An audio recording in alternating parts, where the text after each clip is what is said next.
Hi, everyone. Thank you so much for joining. We're going to go ahead and kick off here shortly. Give it a few more minutes for a few more folks to join us.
Alrighty, seeing lots of names, a lot of folks trying to get connected to audio. So we'll give it just one more minute and then we'll go ahead and kick things off here.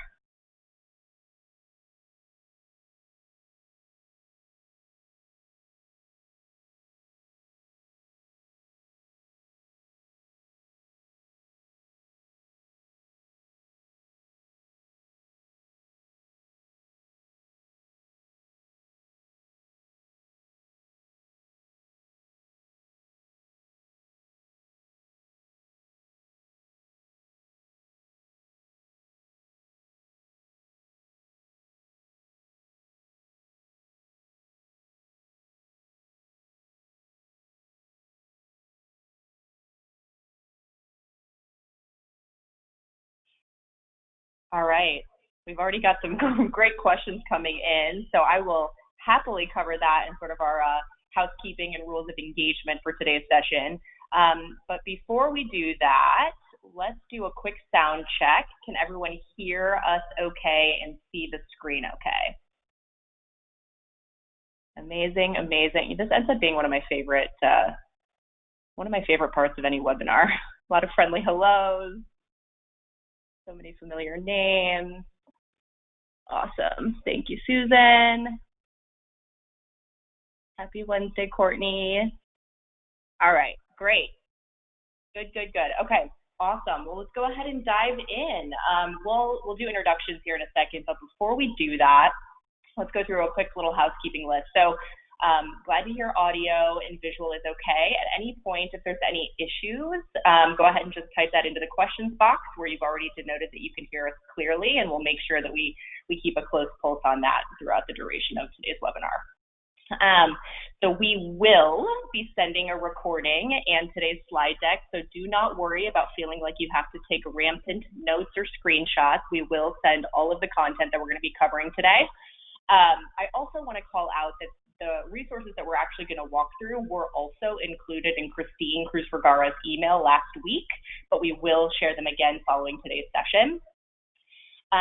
Separately, I just want to get this on folks' radar that we will also be hosting a video conferencing 101 office hour session next week. We'll share that registration link with all of you following. That'll be included in the recap of today's session. And that'll be just sort of helping you all configure if some of these new sort of virtual strategies are different, new to your teams. We want to make sure that we're helping in any way we possibly can to help you configure and set that up. So more details to come on that. As far as asking questions throughout today's session, continue to use that questions box in your GoToWebinar control panel. You'll type them, and we'll actually be pausing at many different points throughout the session to answer questions live. So feel free to continue to type those as they come to you. I'll also share too that those questions will continue to inform further resourcing that we continue to provide to you and your team. So by all means, make sure you take full advantage of that. A couple final points here. Christine will be sending another email later this week that will share even more resources and even more content than some of the things that we'll cover today. So make sure that you keep a pulse and a lookout for that. More details to come there. And then lastly, and arguably most importantly, all of the content, all of the recordings, the decks, the health center articles, the office hour sessions, please feel free to share that with any single one of your colleagues. We're here to help and support you, and we want everyone to be able to take advantage of that. So if somebody might not be getting our emails, make sure you're passing that along to them. We want to make sure that we are here to support anyone in your office who needs it. All righty, just taking a quick glance. That sounds good for everybody. Awesome. Thank you all for the sweet notes and comments in the questions box so far. We so appreciate that. Okay, kicking things off. So my name is Katie. I will do a little bit of a deeper introduction of myself here in a second, but I certainly want to start things off by acknowledging what all of us are going through right now. It's a weird time.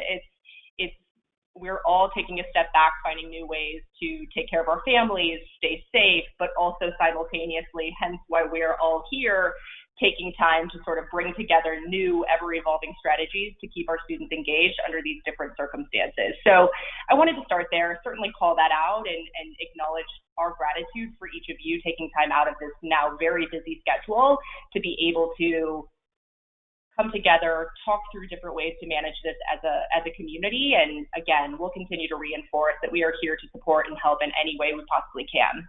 We've been in very close and constant communication with many of you over the past few weeks. And so many of you have been sharing that you're in the thick of canceling career fairs and postponing events and rearranging other services to continue to ensure the safety and health of your students and staff. And as we all sort of continue to navigate these daily developments of COVID-19, we want to continue to come together as a community to both learn how you're navigating these new dynamics and also hopefully leave you with a few tips and tricks for developing new virtual strategies. So that is where we will spend the core of our time today. And we appreciate, again, you all joining, eager to sort of share some of the strategies that we've been thinking about and also emphasize and articulate a lot of the great work that we're seeing so many of our university partners start to transition to. So today, we will go ahead and start with some introductions. As I've already noted, my name's Katie. I lead all of our university success and operations efforts here at Handshake. I'll actually turn it over to my team in a second, Joe and Jade, who we have on the line with us as well. But in addition to that, I'd love for my team to be able to share of course, their name, their title, and then also a reflection on working from home so far. For us in San Francisco, we've been in this for a little while now. It's a really telling, very interesting time.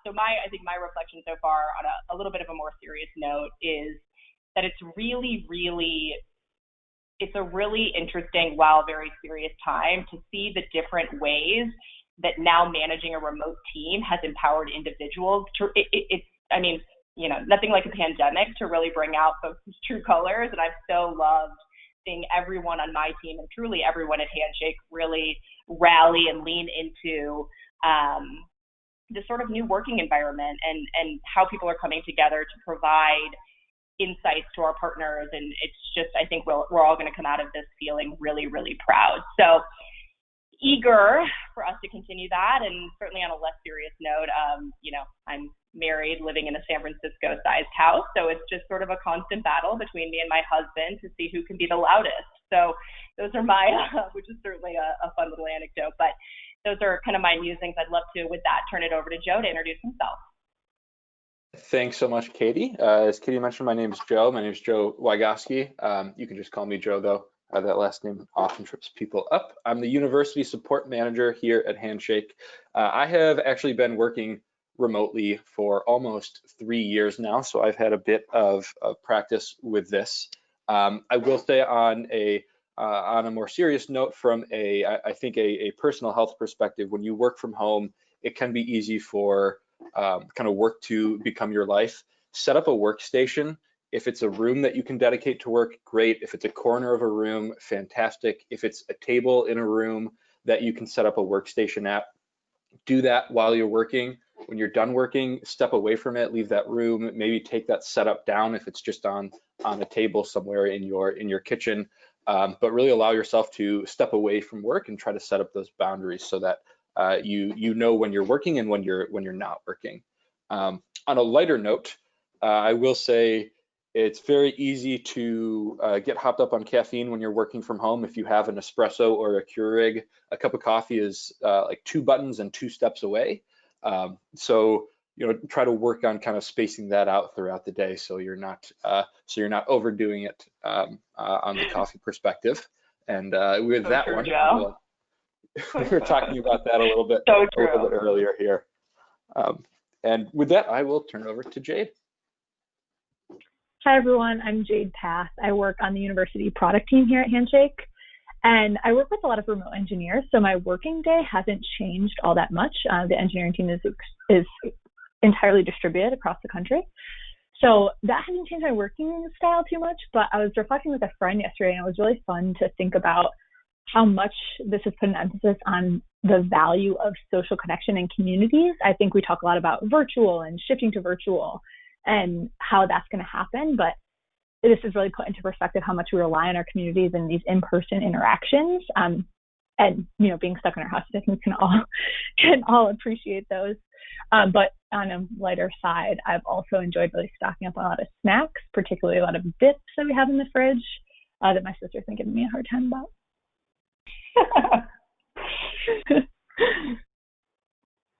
Awesome. All right, let's slide into our agenda for the day. Just wanted to share a couple of quick bullets for all the things we plan to cover over the course of today's session. So I want to quickly, kind of before we go through this quick breakdown, note that we certainly acknowledge, and we don't want to misconstrue that none of what we share is going to be a perfect replacement for any of the in-person interactions your team has been managing. We know that, but we still want today to be a very good session for you to walk away with hopefully some tangible tips for transitioning to virtual engagement so that students can continue to find success in their career journey. So just want to call that out. You won't find any perfect replacements here, but we are eager to make sure that we can help you find new ways to manage this virtual sort of transition. So with that, a couple of things that we'll go through today, alerting students of upcoming changes. So what are ways that you and your teams can manage resources to sort of communicate with students at scale about some of the new ways that you can interact with them? We'll go through hosting university events virtually. So what does sort of that shift, that transition look like? Changing employer events from in-person to virtual. So ways to communicate with employers and inform them of the new strategy that you'd like to coordinate with them around. How to handle canceled career fairs. What does messaging look like? What are ways that you can do that inside of Handshake? Using interviews as a career fair alternative. Jade will walk us through some good solutions for that. Moving appointments online, and then facilitating online interviews. So all of those things we'll touch on in some capacity, and of course note that we will continue to share more and more resourcing as new ideas are continued to be surfaced from our community. All right, with that, we will turn it over to Jade to kick us off. Great. I'll go through, like I said, all of the areas that we are suggesting switching over to virtual processes, and we will start with how can you alert students about some of the upcoming changes. The first is actually using existing functionality with pins to let students know about how your office is handling services through COVID-19. So you can see on the screen an example of a pinned resource that highlights all of the different services that you offer and any changes to those. You can link off to other resources, maybe on your website, even other resources in Handshake, but a great central location that houses all the resources you're suggesting to students is great to pin right to the student's dashboard. The new pin structure actually creates a collection for students, which is great. It's right on the main dash. And I actually recommend, when I was going through and setting this up in my own accounts in Handshake, actually deactivating any other pins to draw attention to just this one right now, at least for the next week or so, to make sure that students are aware of any changes. The next is to send an email to students to increase awareness and share virtual recruiting tips. So Handshake actually has a template here that we recommend that you use. Obviously, add any university-specific information up at the top of this template, but we have some information that you can share with students, and this is in Christine's email that she sent out last week. We'll also be including this in an email that's coming out this week. Katie, anything that you want to add on the use of this template so far? Just underscoring exactly what you just said. I think we've seen this be really effective for informing students on what's happening. We've also gotten some great, like this template has been particularly helpful for, we're seeing, I think, with just communicating with students at scale is generally hard to do. Particularly, we all feel the same pain around email fatigue, but I think notes that we've heard back from students is generally gratitude over this template in particular, and making sure that they sort of feel informed and brought along on the journey, especially as you start to create new strategies and ways to engage them. So definitely take advantage of that. Yeah, you can use Handshake's targeted email tool to actually copy and paste this template in and target all students on your campus. Joe, are there any questions that you want to highlight on communicating to students and informing them of changes in processes? We haven't had any questions come in specifically on that yet. I have seen a couple questions on things like moving appointments to virtual and moving events to virtual. We will touch on that a little bit later in the presentation, but if you do have any more questions on those after we go through those, please continue to post those in the chat. Great. We'll move right along then and get to some of those other topics. So hosting university events virtually, we wanted to start with this area of functionality since a lot of these events are moving right now. The first option is to actually update the event location and description with a virtual meeting link. You can see in the first screenshot here that we've actually added a virtual meeting link to the location of the event instead of an actual physical location. This link is actually Handshake's Zoom link. So we did get a lot of questions in the webinar yesterday around how you could get access to that link. You will have to use your own meeting link, your own university meeting link, and we'll be scheduling some office hours on virtual tools best practices next week. So if you do have other questions around how to get access to Zoom or who is your virtual meeting provider on campus, I'll be covering some of those best practices next week. You can see the screenshot, the second screenshot on the slide is actually the student view of the event.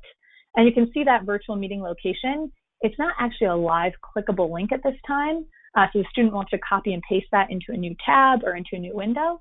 But we're going to talk later on in the presentation around some updates coming to virtual events and virtual appointments and virtual interviews that will hopefully make that much easier for students. So again, changing locations for any events that you have coming up is a great way to create a virtual space for students to still get that information. Another option is to update buildings and rooms with virtual locations. This is great if you're dealing with a lot of events on campus and you want to change all of them that are using Fisher Hall 112, for example, to be a specific virtual meeting location. This will require a bit of backend setup to make sure that you have your virtual link set up in a way that is per room. And then you have a room, they have a virtual room for all those physical rooms. So this is just another example. The locations definitely be the simplest way forward, but this is the way that you could update many events at once if you do have the ability to create virtual rooms for all those locations.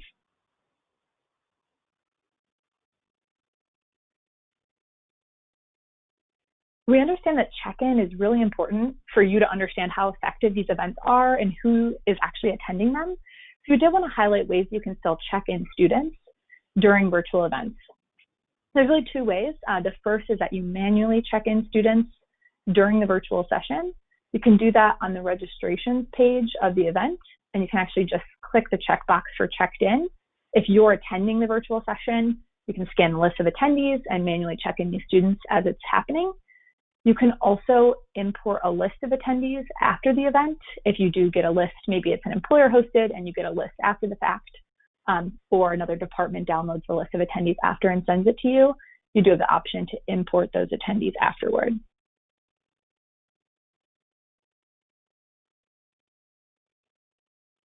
Joe, any questions on university hosted events that we want to cover here? So we have a great question from Camille about what's a best practice for creating virtual links or locations for events where we don't want all students to be able to attend. For example, we often have events by various schools within our institution. For example, we may have an event where we only want the business school students to be able to attend. For these events, you can use either the invite-only functionality when you set up the events. If you set up an event as invite-only, only students that you specifically invite to that event or through either a targeted email or the Invite Students tab on that particular event will be able to see it. If it's something where you want all students to be aware of the event, but only a certain subset of students to be able to register for the event, maybe there are some steps they have to take before registering, you can add qualifications to an event to prevent students that don't meet those qualifications from registering. So if you do want to limit the scope of your events, I would check out both the invite only and the qualification settings on each event. We had another question from Amanda that's not directly related to event usage within Handshake, but a broader question of, is there any way to track staff usage on Handshake? A great example of tracking staff usage on Handshake would be reporting on appointments. You can do that via a quick download on the appointments page, or in Insights, you can build reports to show how often your advisors are meeting with students. There are also some productivity reports you can run in your Staff Explorer in Insights that show, for example, employer approvals by staff member, by day, by week, by month, however you'd like to track that. So there are a couple ways to track staff usage as well on Handshake. Can I quickly share a pro tip that's already been shared in the chat box here? So Amanda noted that she sent out the student email template, it sounds like a couple of days ago, to her students, and she used the actions button in targeted emails to drive them towards events. So I just wanted to call that out. Great example of really leveraging all the functionality in targeted emails to make sure your students still know where to go. So thank you for sharing that, Amanda. Great. Any other questions or comments before we move on? I think we are good to move forward. Thanks, Jade. Okay, we'll talk now about changing employer events from in-person to virtual. This is going to be a little bit easier actually on the employer side, but we did want to highlight the differences in changing those university-hosted events versus existing employer events.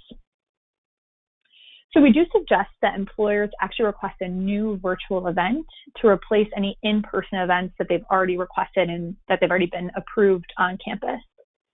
The reason that they'll need to request a new event is because if they have any RSVPs, we actually lock that so that they can't make any changes that would conflict with your scheduling.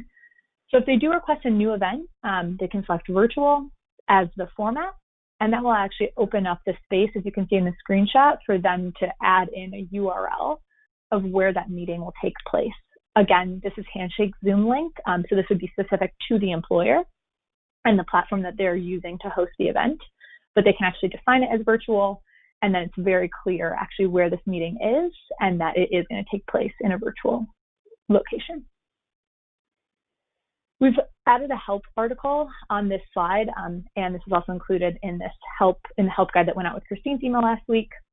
And this will actually help employers actually go through the process of creating a virtual event. So you can share that with employers if they do have questions around how to create that new event.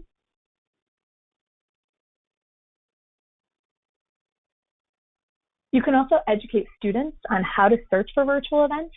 This is a screenshot of the student event search page, and it's filtered by type of virtual session. One of the great things about sharing information across the platform is that you can actually share this exact link with students. so that if you do communicate out about a virtual shift in event strategy, that you can actually include this link so they can get right to this page with all of the virtual events that they could access on Handshake. So a great resource for them to make it very clear where they can find this information. Any questions on employer-hosted events or the process there, Joe?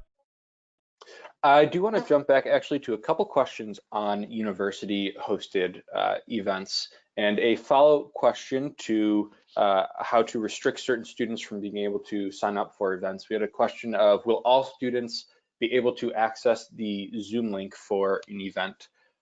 So any student who got a hold of that Zoom link would likely be able to. But if you mark the event as invite only, the only way a student would be able to see that event is if one of their peers shared it with them.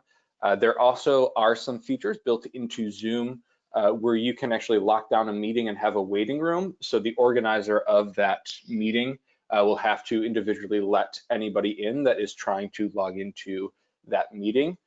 So you can look into some of those features with Zoom where you can restrict that ability. We have another question here on the check-in process for virtual events. You can track those check-ins in Handshake. You would need to kind of track those externally and then load them into Handshake, either manually from the event process or from the event page itself. You could do that one by one, or you can do it through the importer, where you can just keep either a written list or just kind of keep a note on your computer of all the students that checked in, and then go back later and create an importer file to check all of those students in bulk. And that question came from Patrick Zajac. But if you have any other questions on that check-in process, please let us know. Yeah, and on check-in, we definitely understand that's a priority. Shifting to virtual right now, there's really a gap in how you can track and manage check-ins. So that is something that we're thinking about, and really appreciate the feedback and questions there. That will continue to drive how we think about making improvements there. Any other questions, Joe? Other questions on how to, are there any suggestions on how to track who's actually logging into those virtual events? One great suggestion, I think, would be to create some type of poll or question within that virtual event itself, just to have students respond to that. And you should be able to go back later and just see a list of all students that responded to those questions. And you can use that as a way to say, okay, the student responded to this poll question, they've checked in.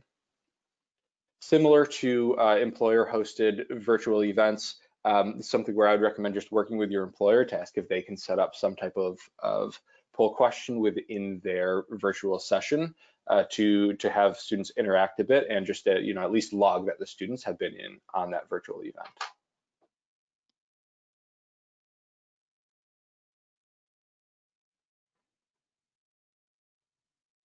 Great.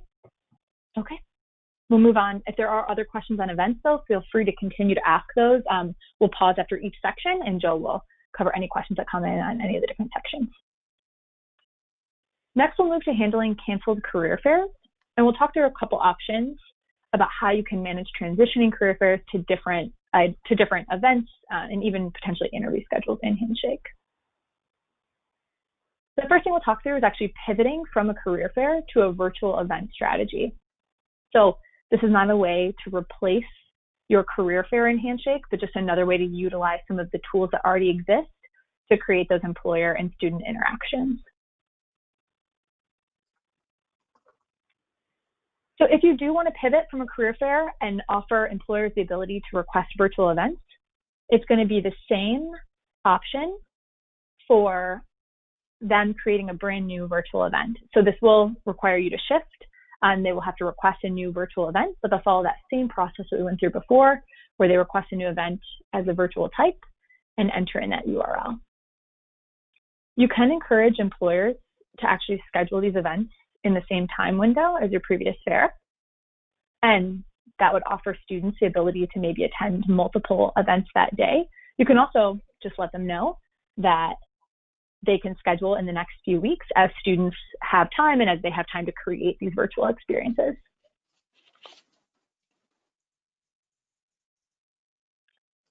You can always bulk email employers to educate them about different virtual event options. So you can see here, this is in the registration section for employers. And we're using the bulk action to email registrants and representatives. You can share with them that same help article on how to manage virtual events, and that will help them shift and understand how they can actually create that in Handshake.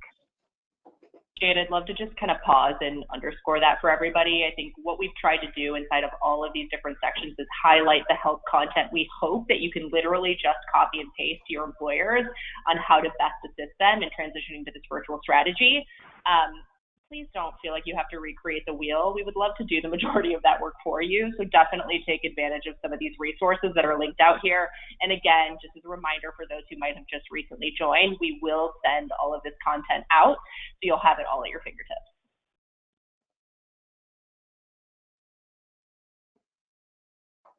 You can also email all student attendees to inform them of these virtual events that they can attend. Like we mentioned before, that link where they can actually browse all the virtual events coming up can create a very similar experience to that career fair registrations list, which we'll talk about in just a second. You can always include that link as well as other information that you've provided, maybe that resource about all of the process changes with COVID-19.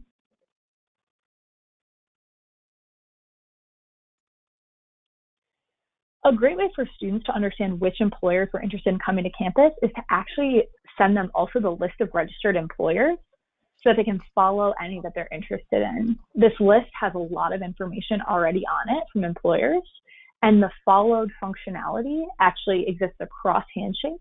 So in this case, if a student follows Cisco as a part of the career fair registration list, they will actually be following Cisco in Handshake, and they'll be notified when that employer posts an event or posts a job. So if you do decide that you want to educate employers on how to request those virtual events, the students following any of these employers will be notified right away, which is a great way to keep them engaged.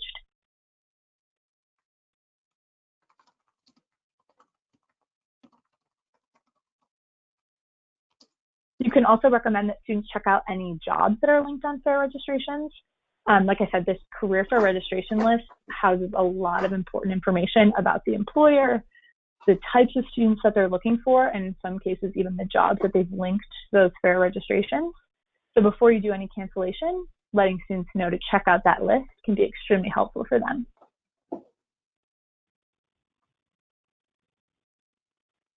And like I said, you can cancel individual registrations, but we do recommend that you wait at least a week to let students go through and scan that list and give them some time if you are shifting to events or interview schedules.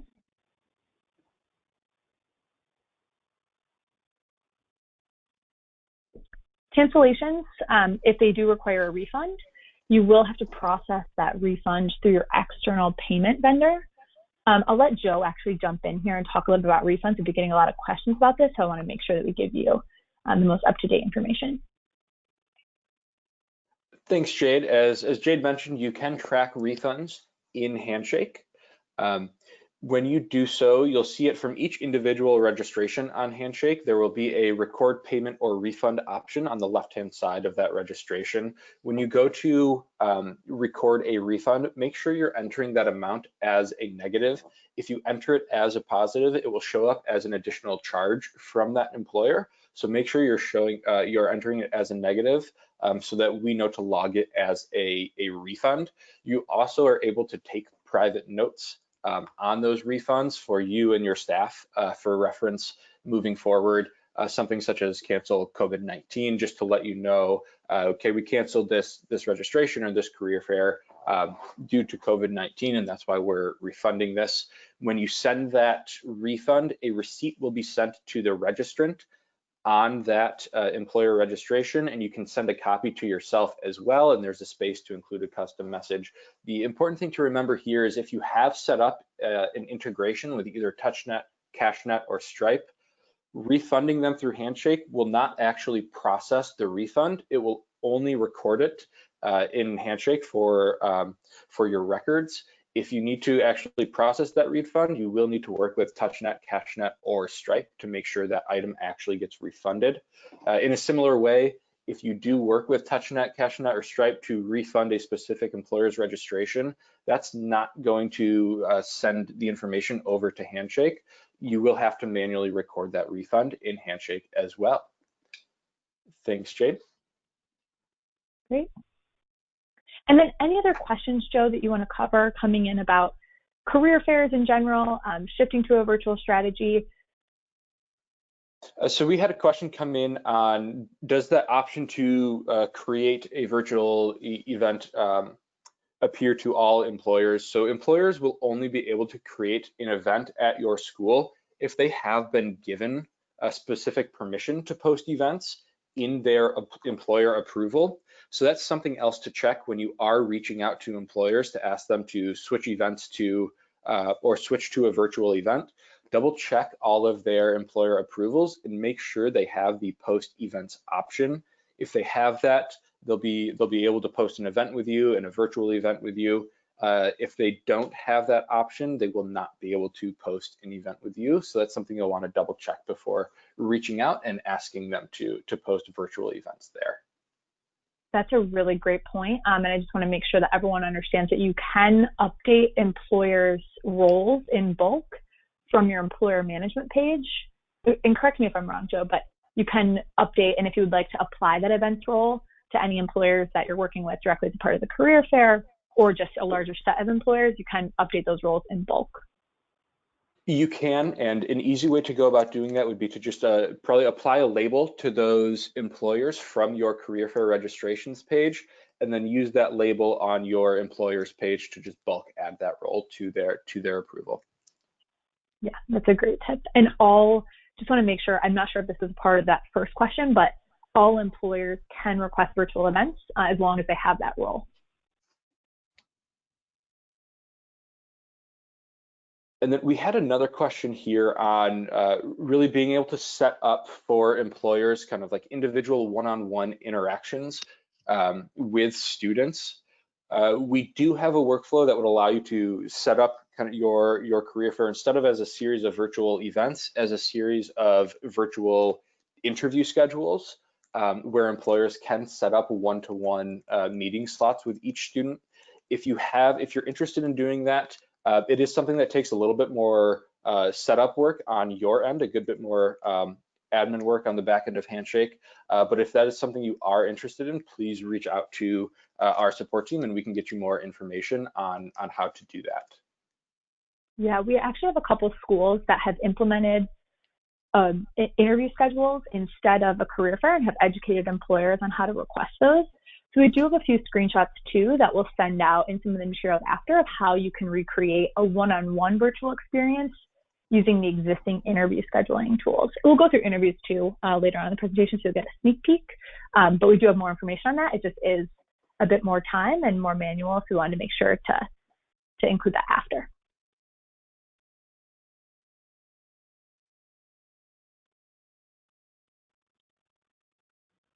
Joe, other questions you want to go through? We have another question here. Do you have any strategy or suggestions on how to re-engage with recruiters and students if we have already sent out a message canceling the event? So if you've canceled the career fair within Handshake or you've kind of canceled that event, you're still able to access all of that information via registrants for both employers and for students. In some views, we do filter those events out. So if you're viewing an event page or if you're viewing a career fair page, make sure to include past or canceled career fairs or events. But you should be able to pull up that information and send a bulk message, a targeted email either to employers or to students with updated information. But we don't destroy that information in Handshake. You'll still have access to it. So you should be able to find exactly who was registered, both from an employer and from a student perspective. I can jump in with one other question that we've gotten a couple of times here, so let's definitely make sure we address it. For students that have already made appointments, can we move those appointments to virtual check-ins? Great question. Absolutely, you can. We recommend mass emailing those students and sending them a survey to collect their phone number if the appointment is already on the book. So just go ahead and make sure that for if they're already scheduled, you can either collect for their phone number or directly send them a link for how you want to connect to them virtually, be it a Google Hangout or a Zoom link or anything of the like. Great question.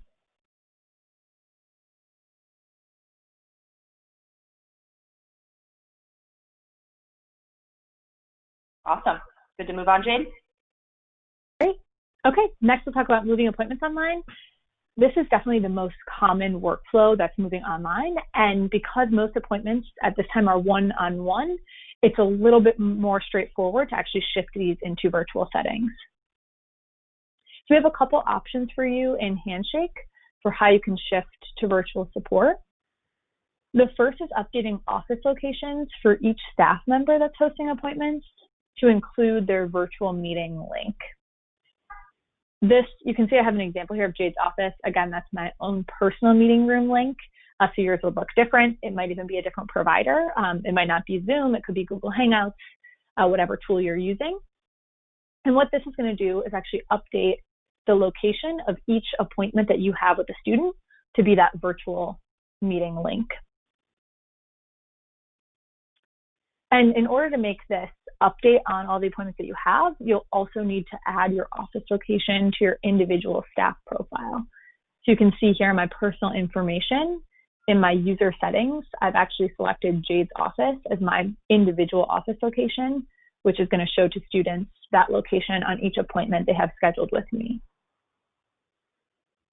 The user settings are located right by the school settings in your name dropdown in the top right corner. Another option, we had a couple questions actually come in that were really great around, well, I'm actually offering email appointments, phone appointments, and virtual meeting link appointments. So you didn't want to update your office location for all appointments.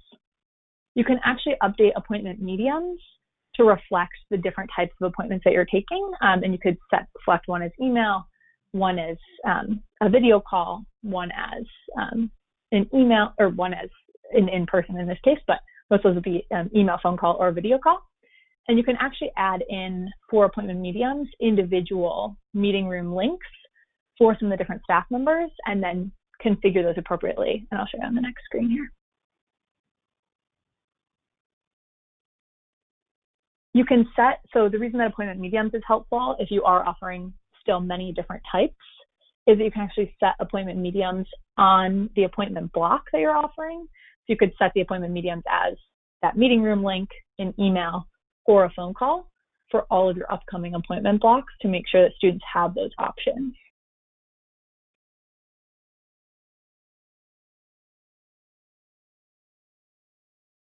The updated appointment for students is going to look like the screenshot that you see on this page. If you do change your office location, it's going to show that where information with Jade's office and then that link. If you use the medium option, it will show up there. So the meeting link would actually show up in that medium section. Now you can see that those links are not live right now, so students will have to copy those over, paste them into a new tab or a new window. But like I said, some exciting updates at the end about ways that we're trying to make this easier on students. Jade, I'd love to chime in there. I think one thing that we've seen over the last couple of weeks as different teams have started to transition appointments is that, and to Jade's point, we will talk about future product enhancements that will help make this easier. But in the meantime, while this URL is actually not live, meaning you can't click into it and it won't automatically direct you to the new web page, you will have to copy and paste it. But for the students in the reminder emails, it actually does show up as a live link. So when the student gets their reminder email, they can directly click from the email. Yeah, that's a great point. That was actually shared as a best practice, which is great.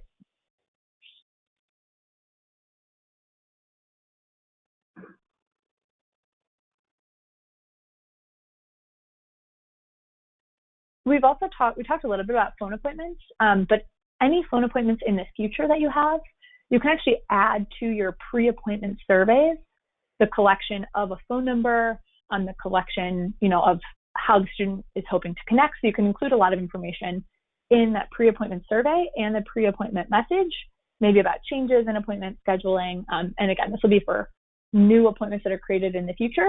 If you do need to follow up with any students that have already scheduled, you can always send them a survey outside of this. Jade, we actually have another really good pro tip here from Amanda on collecting phone numbers. So she said, I changed one of our appointment mediums to say phone call. Please include number in the comments. So when students request an appointment, they go ahead and list their phone number directly before they even hit submit. It's been super helpful and keeps me from having to reach out again. Thanks, Amanda. That's awesome. Yeah, and that comment, I think the comment section of appointments can be used also, to follow up with any appointments that are already scheduled that you're changing. The student will be notified about those. So comments are a great way to communicate with students about any changes or any information that you need. Joe and Katie, any questions? We do have quite a few questions coming in here, and I see a couple questions, one from Patrick Zajac and one from Meredith Pepin, about those kind of virtual meeting rooms for staff. So both of them are asking, do you run into issues where you put an individual personal meeting room link as the location for individual appointments when you have multiple appointments back to back, and the second student kind of logs in about 10 minutes before the first student's event or first student's appointment is over? You can do that all with the same meeting link. It depends again on the platform you're using, but I know Zoom, for example, has a great waiting room feature for personal meeting rooms where you can set it up so a student actually has to be invited in by the staff member before they can join the Zoom meeting. So you could just have your staff member finish up the meeting with the student beforehand, and then once they've wrapped that up, at that point, they could invite the next student in. So it does allow you control over who joins the appointments and when, which would mean you don't have to use an individual link for each appointment, and you can use one personal meeting link. Just makes it a little bit easier to manage on your end there. Just a quick question I can answer here. We had a couple notes come in on if this webinar would be conducted again beyond today. As of right now, this is the last scheduled one, and I'll also remind everybody that we do plan to share the recording, so please send that along to your teammates as desired. However, I'll also say, please feel free to let us know if the demand is there and more of your team members want to be able to attend live so they can get their questions answered. We are happy to revisit that and conduct as many sessions as needed to make sure that everybody gets their questions answered.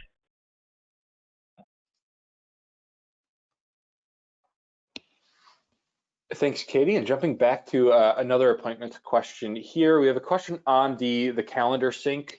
So a question here from Angel Lee is, does the appointment feature sync to Outlook for both PC and Mac users?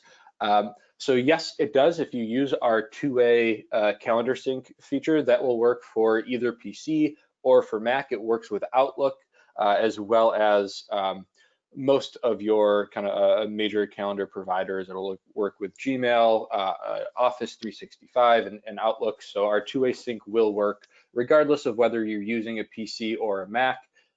If you're switching between, maybe you usually use a PC at work and you use a Mac at home, that sync will work regardless of what type of computer you are using there.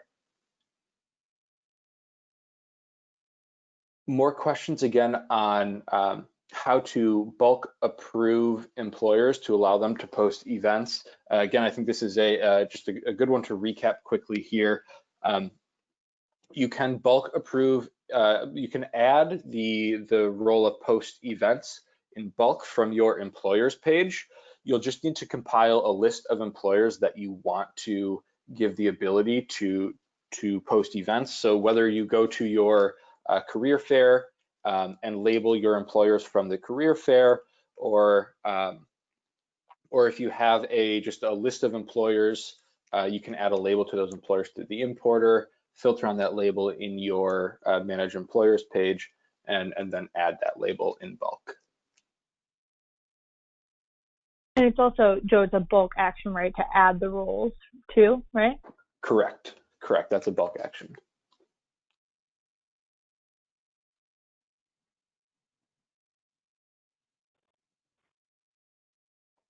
And then we have a couple other questions jumping back to kind of events and tracking student tracking student attendance. So once you do check students into an event, you can report on that in Insights. You can also report on that, I believe, via a quick download from an events page. So you can see how many students registered, how many students checked in, and you can get a student by student breakdown as well. So that's how you can track your kind of student attendance from both a registration and a checked-in perspective. Great. We're going to go on. There's more questions that we'll cover, but I do want to touch on what we have planned coming up in the next couple weeks, and then we'll get back to some questions. Oh, sorry. We'll go through interviews first, and then what's coming next. So facilitating online interviews, we do recommend, if you are considering shifting your interviews to virtual, that employers or Career Center staff members update the interview schedule name to include virtual. So you can see here we have virtual spring interviews. This just helps students understand that this is a virtual interview. Right now they're actually named on-campus interviews, which can be a little bit confusing if you are switching these to virtual. Employers and career services can also update any slots with virtual locations. So you can add that interviewer option with a Zoom link here and make sure that students know exactly where they're going. What's great about slot editing is that, like I said, employers and career services can participate in this. And also you can edit either individual slots with individual meeting rooms, or you can bulk edit slots by room and add the appropriate meeting room to those. Employers have the ability to bulk message all interview candidates and let them know about this change. Career Services also has this functionality available to them. So a great way to make sure all students are in the loop and know what's going on with an interview schedule. These tips can also be if you're considering shifting and offering interview schedules as an option for employers as a replacement to your career fair. A lot of these same best practices can be used. There's a bit more setup on the Career Services side about making sure that you have the right slots configured, the right timelines and templates, but we'll share that information out too as a follow-up to this presentation. Joe, any quick questions on interview schedules? We didn't have any come in on interview schedules there. Okay. We'll go through quickly what's coming, and then we'll open it back up for any remaining time on questions. So the university product team did some research last week about how universities were shifting to virtual strategies. And based on what we heard, we obviously developed some of these best practices, but we also identified a few areas that needed immediate improvement, and we've prioritized these with our team to happen over the next couple weeks. So the first is a virtual event type with a URL instead of a location. So we showed you how you can shift university-hosted events to virtual by using that location field, but we want to make sure that it's extremely clear to students that this is a virtual event, and we want to create that same functionality that the employers have for you to add a URL instead of a location. So for that virtual event type, we'll just be adding the URL field for you to use. We'll also be implementing live links on both appointments and interviews. So if you use any of the best practices that we went through today to move appointments and interviews to virtual, we'll be making sure that students can actually click on those virtual locations, and those will open up in a new tab. So this is really for that student experience. The same setup will go into both of those features, but the student experience will actually be much cleaner, and they'll be able to click right on them without having to copy and paste or ask questions. We also know that you're canceling a lot of events, and right now there's no way to cancel events in the system clearly. So we'll be adding cancellation of individual events, just like how you can cancel a career fair registration right now, to make it really easy for you if you do decide that you need to cancel an event on campus. We're really excited about these updates coming. There will be more research going on with the longer term virtual strategies in Handshake. So we'll continue to talk to your teams. We really appreciate you taking the time in this busy, it's a very busy time, so we really appreciate you taking the time with us to talk about how you're transitioning and how we can help. Katie, I'll pass it over to you.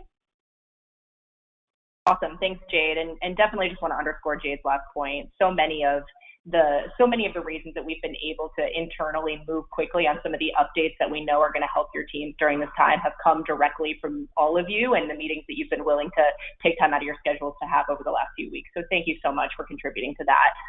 It means a lot to us, and it certainly means a lot to all of your peers as well. So we deeply appreciate that.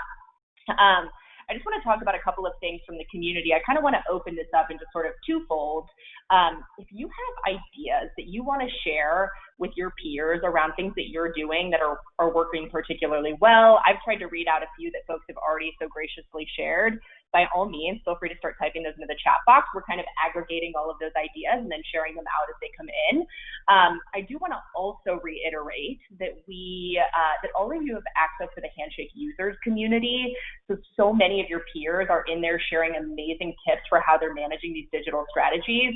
I've seen a few awesome examples come in, like I think Fordham shared a post about what they're doing in place of being able to have to drive their FDS collection strategy. So their cap and gown session was canceled. So what are new ways that they can start to manage that? And I want to make sure that everyone knows they have access to that. There are so many good exchanges happening in there for how people are managing this. So please check that out. We'll also make sure we include the link in our recap, but just want to make sure folks know there's so many good sort of best practices and pro tips being shared in there. So definitely access that. And then if you have any other ideas, feel free to keep pinging them. We'll continue to share them out. And thank you to all of you. Everyone's commenting that this has been helpful. We're so happy to hear that. Thank you, thank you. Awesome, appreciate that, Jamie. That's great. More ideas to continue to be shared, and I'll also recap that on Friday, Christy will be sending another email with even more information recapping a lot of what we just talked about and some new additional things that we're continuing to think about as this sort of weird period of fluctuation continues, and we hope to stay kind of continuously connected. I'll also say, if you have a desire to be involved in one of the wonderful ideas that that this community came up with is Ask Me Anything or AMA sessions that could be directed to students directly. So if for those of us that have maybe more collective bandwidth than some of our smaller offices or lesser resourced teams, there's been so many volunteers that have stepped up and said, I would love to help communicate directly with students beyond just my campus. So we're going to start setting up some sessions where we're going to bring some career services leaders together to really talk about ways for students to continue to approach their career search journey. And that's just one way that we can leverage our technology to continue to scale out the collective knowledge of this ecosystem. So if you have a desire to participate in something like that, feel free to drop us a note in the questions box, and we'll make sure that we tag you in for some of that help. Definitely no pressure by any means, but we want to make sure that everybody knows that that will happen, and then we'll continue to share out ways that you can start to communicate that to your student population so they can take advantage of that. Thank you again. You guys are sending very sweet notes. We know that this is sort of a weird time for all of us, but what a true blessing for us to be able to come together in this moment and really lean in and share our collective knowledge. So deeply appreciate you all taking the time today. Keep us posted if you are interested in participating in those Ask Me Anything sessions directly with students, and we would love to take that into consideration as we get those scheduled. And then lastly, I already shared this earlier in the presentation, but if you have other ideas for ways, if we are happy to, as noted, continue these webinars if they've been helpful. If more of your team has a desire to attend them, please let us know. We will keep them going. And beyond that, if there's other ways that we can continue to help navigate this sort of ever-evolving time, please let us know. We're happy to investigate that and explore that. We want to make sure that we continue to be here for you during this time. So if anything else comes to mind, by all means, let us know. Otherwise, I think we are good to go. Joe, Jade, any final questions that we want to address before we part ways today? Nothing on my end. Really thankful for all of the ideas and looking forward to how the product evolves to serve this more virtual environment. Awesome. Nothing on else on mine as well. But yeah, again, just echoing Jade, thanks so much for all these suggestions coming in the question box as well. A lot of great best practices that I haven't seen yet, but very appreciative that you all are willing to share those. Amazing. All righty. Thank you all so much. Have a great rest of your day, and we look forward to being in touch throughout this time. We'll talk soon. Bye-bye.